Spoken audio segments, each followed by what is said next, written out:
सोनभद्र से इस वक्त की बड़ी और दुखद खबर।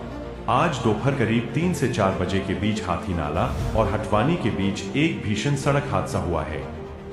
दो ट्रकों के बीच हुई इस जोरदार टक्कर में गाड़ियों के परखच्चे उड़ गए और मौके पर ही आग लग गई।